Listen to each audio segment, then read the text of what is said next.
من جانب النادي الملكي في وجود زيدان. اسكو يا اسكو يا اسكو يا جماعه، اسكو شوف اسكو ماذا يفعل بالكره، لمسه المعلم. تحس انهم لعيبه من كوكب تاني، بيلعبوا كره قدم غير اللي عندنا خالص. بص البدني بتاعه عامل ازاي. احنا اللعيبه عندنا هنا المهاري ما عندوش بدني بربع جنيه، واللي عنده بدني ما بيعرفش يلعبها بربع جنيه. احنا اللعيبه بتاعتنا ما تنفعش. بص على كل دول افريقيا هتلاقي عندهم لعيبه بتلعب بره، انما احنا اكتر حد عمل انجاز كان ميدو، والباقي راح خد على وشه. هل ممكن يبقى في لعيب مصري يروح يلعب مع الوحوش دول؟ حتى يعني لو في اي فرقه، مش لازم التوب 10 يعني، بس يبقى بينزل اساسي مثلا. طب ازاي؟ عايزك تفهمني ازاي. شوف انت بتقول كده على انه يروح يلعب في اي فريق مش مهم، المهم يلعب اساسي.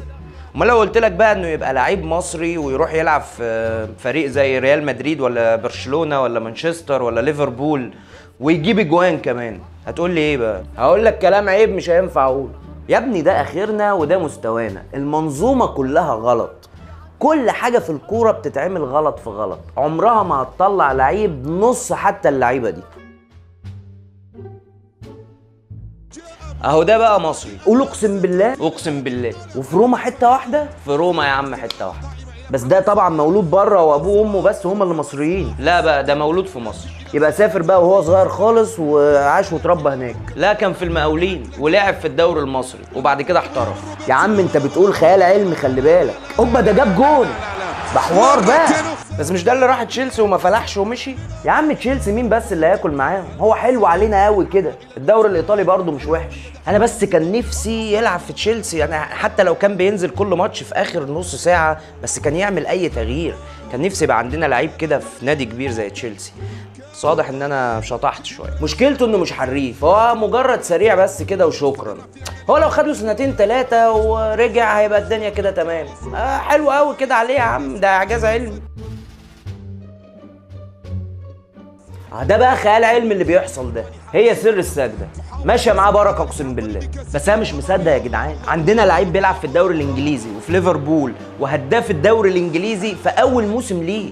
ده هبل وعبط يا جدعان. ماشيه معاه اقسم بالله، بس هو عالمي. بص بيتكلم انجليزي ازاي يا عم. لا ده برنس، احسن لاعب وهداف الدوري ودوري ابطال اوروبا. ايه يا جدعان، ده بيقابل ميسي ورونالدو عادي كده وبينزل في الملعب وكمان بيجيب اجوان. سبحان الله على رزقه، مع انه مش مهاري خلي بالك. ده من احسن 5 لعيبه في العالم وبينافس على البالون دور. ايه ده، لحظه واحده كده، انت فاهم انت بتقول ايه؟ انت مستوعب؟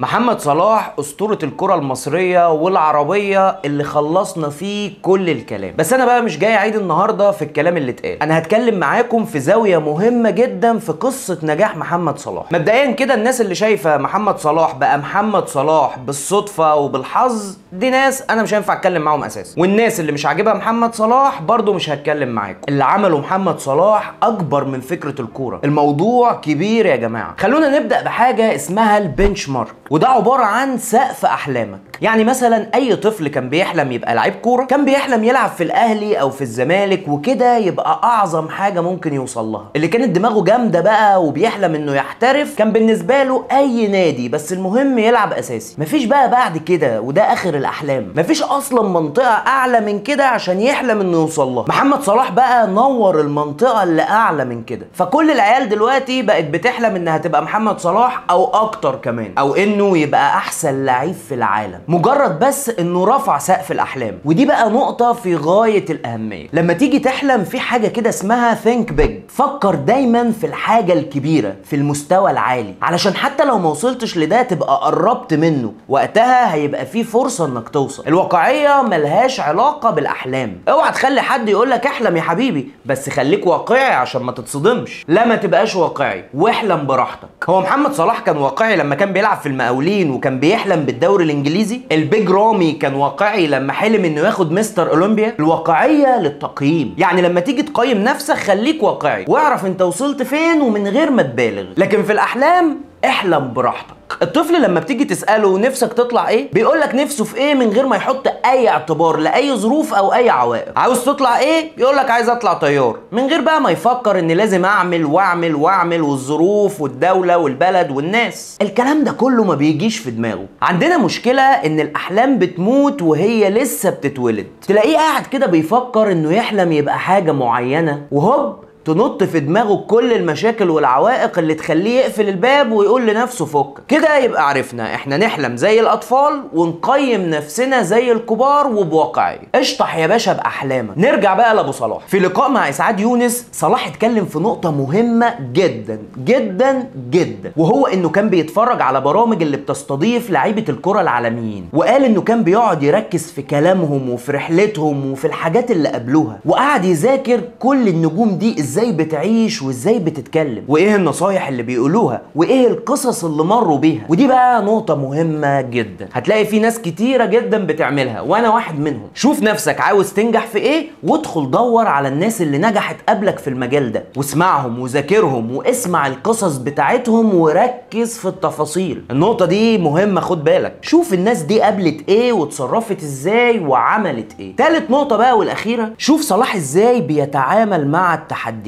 شوف الانتقادات والتشكيك فيه لما بيبقى داون بتكون ازاي، وشوف بيقدر يرجع تاني لمستواه ازاي من غير ما يتخانق ولا يطلع يرد على السوشيال ميديا ومن غير اي عبث من اللي بيعمله اللعيبه التعبانه. صلاح بيرد في الملعب حرفيا، لانه طبيعي هتيجي عليه فترات هتبقى مش ماشيه معاه، لانه بني ادم مش مكنه. المهم بقى تقدر تستحمل النقد والتشكيك فيك في اوقات الداون، لان الحياه اب داون، شويه فوق شويه تحت. مفيش حد طول حياته اب ولا طول العمر داون، واللي مش هيعرف يتقبل ان الحياه اب داون هيتعب ومش هيقدر يكمل، لانه بعد ما تيجي عليه فتره الاب هيفتكر انه خلاص كده نجح، فلما يحصل معاه داون هيفكر انه خلاص كده فشل. وده غلط، لان الداون بعده اب ولازم تفهم ده. فلما تبقى اب والدنيا حلوه اعمل حساب الداون وحاول تجهز ليه عشان يجي ويعدي من غير ما يكسرك. ولما تبقى داون افرح، لان اللي جاي اب بس مجرد شويه تركيز وتعب وهتلاقي الدنيا بدأت تظبط تاني. خليك واثق في نفسك، لانك طول ما انت بتحاول انت صح، وما تسمعش لأي كلام سلبي. محمد صلاح بعد كل اللي وصل ليه ده تلاقي شاب قاعد على القهوة كل انجازاته ان كسب بولت استيميشن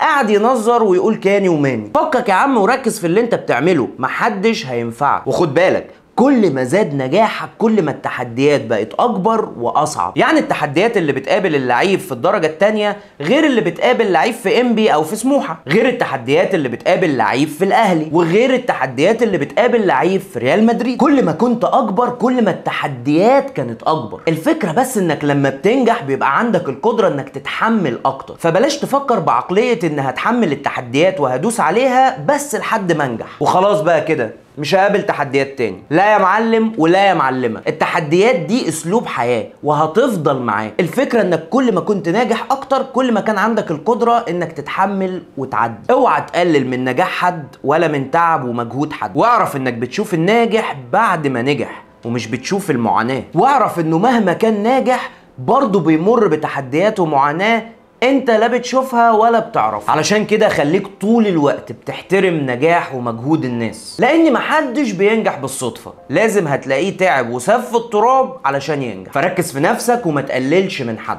وابو صلاح ده احنا محظوظين اننا عايشين في العصر اللي بيلعب فيه. هنحس بقيمته لما يبطل يلعب وتلاقي نفسك بتحكي عنه لاولادك. لايك، شير، كومنت، سبسكرايب، كل التفاصيل دي عارفينها. عايزين حاجة؟ سلام عليكم.